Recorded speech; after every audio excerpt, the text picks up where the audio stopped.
Try substituted compound A, अच्छा ठीक है, गिव्स न्यूट्रल FeCl3 टेस्ट। इसका मतलब यहाँ पे ये हमारे पास फिनॉल होगा, क्योंकि फिनॉल FeCl3 टेस्ट कैसे देता है, जैसे ये रहा फिनॉल, ठीक है,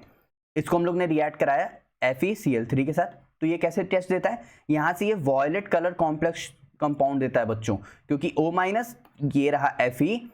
अरे Fe को नीचे नहीं, Fe को ऊपर लिखे, तो Fe को यहाँ पे लिखा, ठीक है, और ये रहा हमारे पास 3+, क्यों, क्योंकि क्लोरीन के साथ यहाँ पे क्या है 3+ है, इसके साथ 1- है, तो ये माइनस है, ये प्लस है, तो वैलेंसी के अकॉर्डिंग हो गया। ये कंपाउंड देता है वॉयलेट कलर कॉम्प्लेक्स, ये कंपाउंड कैसा देता है, वॉयलेट कलर कॉम्प्लेक्स देता है। अच्छा ठीक, इतनी बात क्लियर हो गई।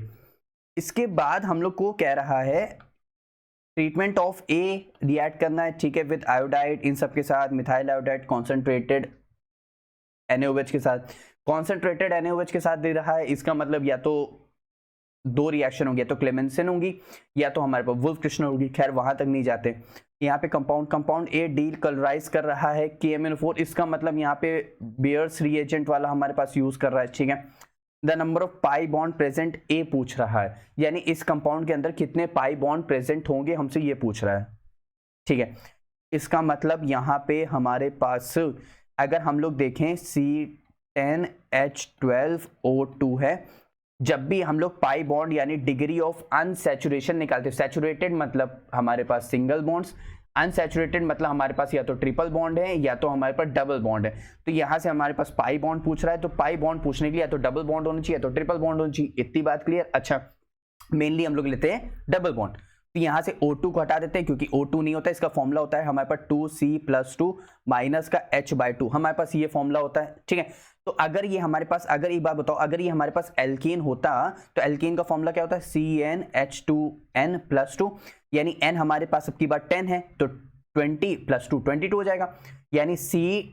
C10H22 होना चाहिए। तो यहाँ पे और यहाँ से H की कितनी कमी है, 10 की कमी है, तो यानी 1 डिग्री ऑफ सैचुरेशन के लिए कितना होगा, हाइड्रोजन के लिए डिवाइड बाय 2, यानी टोटल मेरे पास कितना हो जाएगा 5।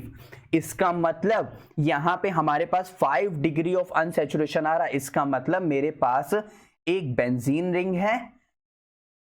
ठीक है, और प्लस एक डबल बॉन्ड है। अब बेंजीन रिंग कैसे पहचाना, जब भी ये डिग्री ऑफ अनसैचुरेशन लेते हैं तो उसमें से हमेशा पहले एक रिंग हटाते हैं, रिंग मैंने हटाया क्योंकि यहां पर रिंग की बात भी कर रहा है, क्योंकि फिनॉल है इसलिए, ठीक। फिर कितने पाई बॉन्ड्स हैं, तो यानी 3 पाई बॉन्ड है, प्लस